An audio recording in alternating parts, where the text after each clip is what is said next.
jalan pintas untuk bisa dekat dengan ilah karo, Allah dan Gusti Ilahi.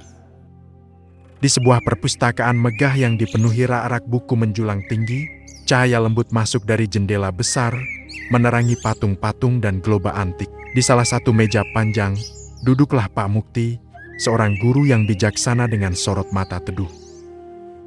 Di hadapannya, 6 muridnya Muhammad Ji, Akmal, Dino, Budi, Rara, dan Siti duduk dengan rapi. Semuanya mengenakan pakaian dengan logo MG 2045 berwarna emas yang bersinar, ada di kaos, topi, dan hijab mereka, menyimbolkan semangat generasi Indonesia Emas 2045. Selamat pagi, anak-anakku semua, sapa Pak Mukti dengan senyum hangat.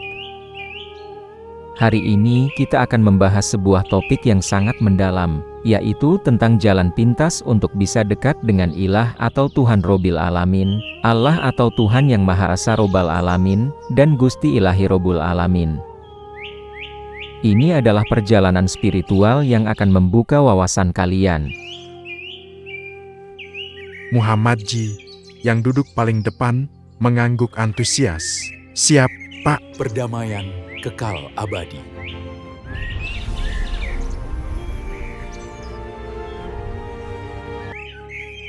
Pak Mukti memulai penjelasannya. Pertama, berusaha beriman, beragama, dan berusaha takwa dengan setulus hati kepada Ilah atau Tuhan Robbil Alamin, Allah atau Tuhan yang Maha Esa Robbal Alamin, dan Gusti Ilahi Robbul Alamin, penjelmaan ruang tak berbatas yang meliputi alam semesta. Ini harus atas kesadaran pribadi, melalui agama yang telah kita pilih atas dasar akal perasaan pikiran sehat. Poin ini menekankan pentingnya keyakinan yang tulus dan rasional. Rara mengangkat tangan. Pak, maksudnya Gusti Ilahi itu seperti apa ya? Pertanyaan bagus, Rara, jawab Pak Mukti. Gusti Ilahi dalam konteks ini bisa kita pahami sebagai kekuatan ilahi yang sangat besar, meliputi seluruh alam semesta, tak terbatas, dan tak terjangkau oleh pikiran kita sepenuhnya. Ini adalah konsep yang melampaui pemahaman kita tentang Tuhan dalam bentuk personal, lebih kepada esensi keberadaan ilahi yang maha luas. Kedua, lanjut Pak Mukti, kita harus menyikapkan pengertian bahwa sesungguhnya sholat atau sembahyang atau kebaktian yang paling sempurna adalah mengadakan perbaikan perilaku, dari saat ke saat dan mencegah berbuat negatif dalam segala bentuknya, terhadap sesama manusia dengan sengaja dalam pergaulan hidup sehari-hari di mana-mana. Ini berarti ibadah ritual kita tidak akan sempurna tanpa diikuti dengan perbaikan akhlak dan tindakan nyata. Siti tampak berpikir, jadi, sholat saja tidak cukup kalau kita masih sering berbuat jahat, Pak. Tepat sekali, Siti, Pak Mukti mengangguk. Sholat adalah sarana untuk mendekatkan diri, tetapi buah dari kedekatan itu harus terlihat dalam perilaku kita sehari-hari. Itu adalah esensi dari ibadah yang sesungguhnya. Ketiga, Pak Mukti melanjutkan, kita harus berusaha secara konsekuen untuk menyikapkan pengertian yang terdapat dalam kalimat sederhana, yaitu, amar ma'ruf, nahi munkar atau gemar berbuat kebaikan dan mencegah berbuat jahat, dengan sengaja kepada sesama manusia dalam segala bentuknya. Ini adalah prinsip dasar dalam banyak ajaran agama, yaitu mengajak kepada kebaikan dan mencegah kemungkaran. Pengalaman dan pengetahuan baru, yaitu mengenal kebenaran hakiki. Budi bertanya, bagaimana cara kita menerapkan amar ma'ruf nahi munkar ini dalam kehidupan sehari-hari, Pak? Banyak caranya Budi, jelas Pak Mukti, bisa dimulai dari hal-hal kecil. Misalnya, mengingatkan teman untuk tidak mencontek, membantu orang tua, atau bahkan sekadar tersenyum kepada orang lain. Mencegah kemungkaran juga bisa berarti, tidak ikut-ikutan bergosip atau menolak ajakan berbuat curang. Pak Mukti kemudian beralih ke poin keempat. Nah, jika kalian telah cakap menyikapkan poin 1, 2, dan 3 selama 7 tahun, paling lama 17 tahun. Cobalah melakukan tirakat, mengurangi makan minum tidur sambil gemar melakukan sholat sunnah bagi umat Islam. Dan gemar melafalkan ayat-ayat suci utama dari kitab suci yang menjadi pedoman hidup keagamaan kita masing-masing pada setiap waktu senggang serta jauhi pengaruh materi yang berlebih-lebihan. Dino terlihat sedikit terkejut. Tirakat itu seperti puasa ya, Pak? Bisa diibaratkan begitu, Dino, Pak Mukti tersenyum. Tirakat adalah melatih diri untuk tidak terlalu bergantung pada kenikmatan duniawi, sehingga fokus spiritual kita bisa lebih tajam. Ini adalah tahapan yang lebih dalam mendekatkan diri kepada Tuhan. Dan terakhir, poin kelima, kata Pak Mukti.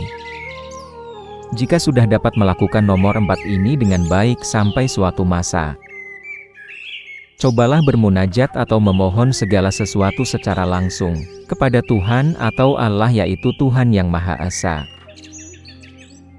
Melalui suara hati dan memohon jawabannya untuk menguji diri sendiri, yaitu apakah usaha beriman, beragama, dan bertakwa kita kepada Tuhan atau Allah, yaitu Tuhan Yang Maha Esa itu, ditanggapi dengan baik atau belum. Akmal merenung, jadi kita bisa berbicara langsung dengan Tuhan dalam hati kita, Pak. Betul, Akmal, Pak Mukti mengangguk. Ini adalah puncak dari kedekatan spiritual, di mana kita merasakan kehadirannya secara personal, dan mendapatkan petunjuk melalui suara hati. Ini adalah pengalaman sejati yang hanya bisa dirasakan oleh mereka yang telah melalui tahapan-tahapan sebelumnya dengan sungguh-sungguh. Pak Mukti lalu berbagi pengalaman penulis materi tersebut. Penulis materi ini sendiri memiliki pengalaman sejati, menjadi teolog Islam dan teolog universal.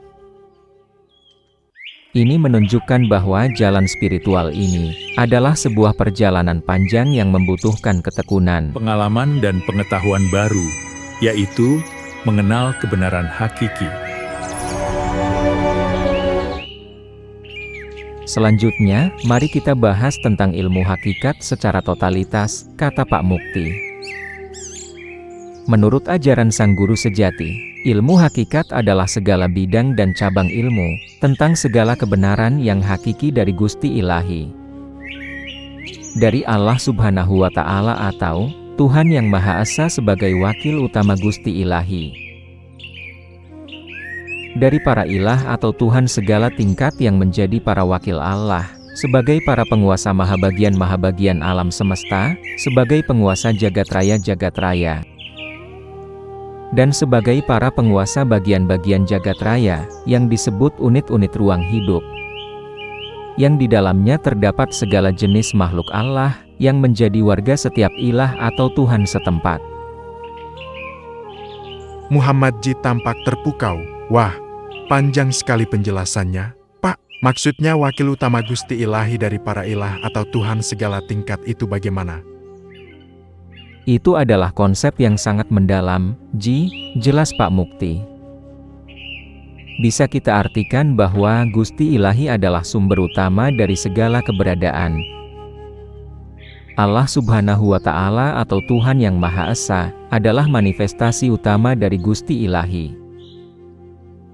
Dan kemudian ada ilah atau Tuhan segala tingkat, yang merupakan perwakilan Allah di berbagai bagian alam semesta. Mereka adalah semacam penguasa di unit-unit ruang hidup yang berbeda, di mana terdapat berbagai jenis makhluk. Metode pendekatannya ada dua, lanjut Pak Mukti. Pertama, man arofa nafsahu, fakot arofa robahu. Barang siapa kenal dengan dirinya yang berzat gaib, akan kenal dengan Tuhannya. Ini adalah hadis Nabi yang sangat terkenal, menekankan bahwa mengenal diri sendiri adalah kunci untuk mengenal Tuhan. Zat gaib itu apa, Pak? Tanya Siti. Zat gaib itu adalah esensi diri kita yang tidak terlihat oleh mata fisik, Siti, jawab Pak Mukti. Jiwa, ruh, hati nurani kita, dengan memahami diri kita yang terdalam, kita akan mulai memahami sifat-sifat Tuhan yang ada dalam diri kita.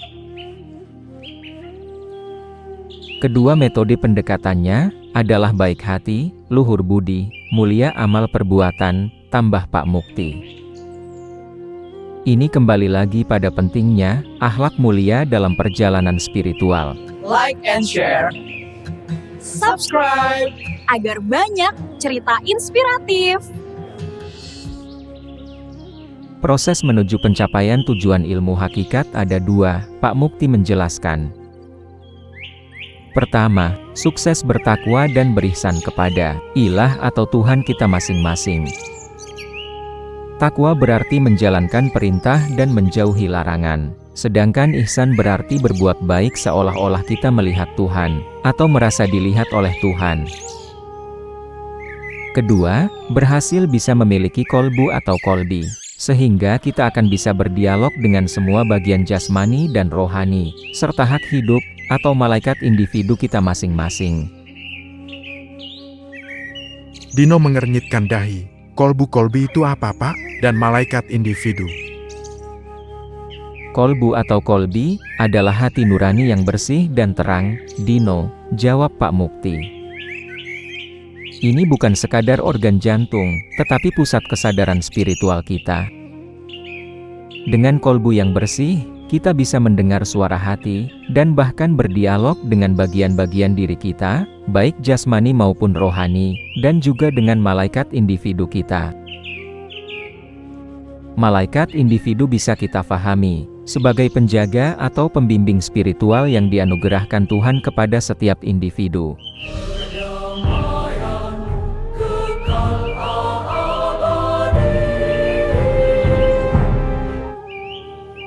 Terakhir, kita akan membahas tentang ilmu marifat secara totalitas, kata Pak Mukti. Menurut ajaran Sang Guru Sejati, ilmu marifat adalah sistem menyaksi atas segala kebenaran yang hakiki di tempat kedudukan aslinya masing-masing. Yang dilakukan oleh seseorang umat beragama apa saja, dengan mempergunakan hak kuat kuasa, ilah atau Tuhan kita masing-masing. Dengan mempergunakan maha hak kuat kuasa Allah Subhanahu wa Ta'ala, atau Tuhan yang Maha Esa kita bersama. Dan atau dengan mempergunakan maha hak, maha kuat, maha kuasa, Gusti Ilahi Robbul Alamin. Karena seseorang umat beragama tersebut akan menerima tugas khusus, yaitu harus menerangkan tentang segala kebenaran yang hakiki. Akmal tercengang, menyaksi kebenaran yang hakiki di tempat kedudukan aslinya, itu maksudnya melihat langsung kebenaran, Pak. Ya, Akmal, Pak Mukti mengiyakan, ini adalah tingkatan spiritual yang sangat tinggi. Setelah seseorang umat beragama tersebut mengetahui secara hakul yakin tentang segala kebenaran yang hakiki di tempat kedudukan aslinya, maka para aparat Tuhan, maha aparat Allah Subhanahu wa Ta'ala, dan atau maha aparat Gusti Ilahi akan membimbing secara khusus tentang sistem pemberitaannya, baik secara lisan maupun tertulis, agar apa-apa yang dikehendaki oleh para Tuhan segala tingkat, maha dikehendaki oleh Allah Subhanahu wa Ta'ala, dan atau maha dikehendaki oleh Gusti Ilahi Robbul Alamin, tidak akan terjadi penyimpangan yang berarti. Jadi, orang yang sudah mencapai marifat itu akan menjadi penyampai kebenaran yang tidak bisa salah, Pak? Tanya Rara. Dalam konteks ini, mereka akan dibimbing secara khusus agar tidak terjadi penyimpangan yang berarti. Rara, jelas Pak Mukti. Ini adalah tanggung jawab besar yang diberikan kepada mereka yang telah mencapai tingkatan ini, untuk menjadi perpanjangan tangan ilahi dalam menyampaikan kebenaran. Metode pendekatan ilmu marifat juga ada 3, lanjut Pak Mukti. Pertama, baik hati, luhur budi, mulia amal perbuatan. Lagi-lagi, ini menunjukkan bahwa akhlak adalah pondasi utama.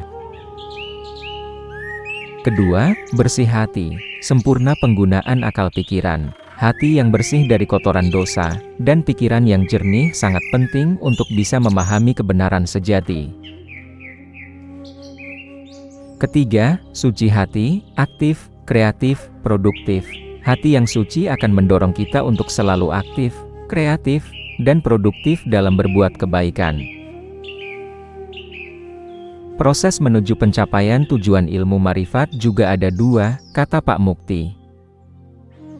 Pertama, sukses bertakwa dan berihsan kepada ilah atau Tuhan kita masing-masing yang ditandai dengan bisa memiliki kolbu atau kolbi. Dan yang kedua, dan ini sangat istimewa, adalah mendapat kesempatan emas untuk bisa melakukan Isra Miraj. Sehingga akan bisa menyaksi tentang segala kebenaran yang hakiki di tempat-tempat kedudukan aslinya masing-masing. Muhammad Ji langsung bertanya, Isra Mi'raj seperti yang Nabi Muhammad lakukan, Pak? Benar sekali, Ji, Pak Mukti mengangguk. Dalam konteks spiritual yang lebih luas, Isra Miraj bisa diartikan sebagai perjalanan spiritual yang memungkinkan seseorang untuk menyaksikan kebenaran-kebenaran hakiki di dimensi yang lebih tinggi, bukan hanya secara fisik. Pak Mukti tersenyum kepada murid-muridnya. Anak-anakku, semua materi ini mungkin terdengar kompleks. Tetapi intinya, adalah tentang perjalanan spiritual yang dimulai dari perbaikan diri, akhlak mulia, hingga mencapai kedekatan yang mendalam dengan Tuhan. Ini adalah bekal berharga bagi kalian, generasi Indonesia Emas ke-2045. Ingatlah, logo MG 2045, yang kalian kenakan bukan hanya sekadar identitas, tetapi juga pengingat akan potensi besar yang ada dalam diri kalian untuk menjadi pribadi yang beriman, berakhlak mulia, dan berpengetahuan luas. Kalian adalah harapan masa depan Indonesia. Baik, Pak. Seru Muhammad Ji, Akmal, Dino, Budi, Rara, dan Siti serentak semangat membara untuk menerapkan ilmu yang baru mereka dapatkan.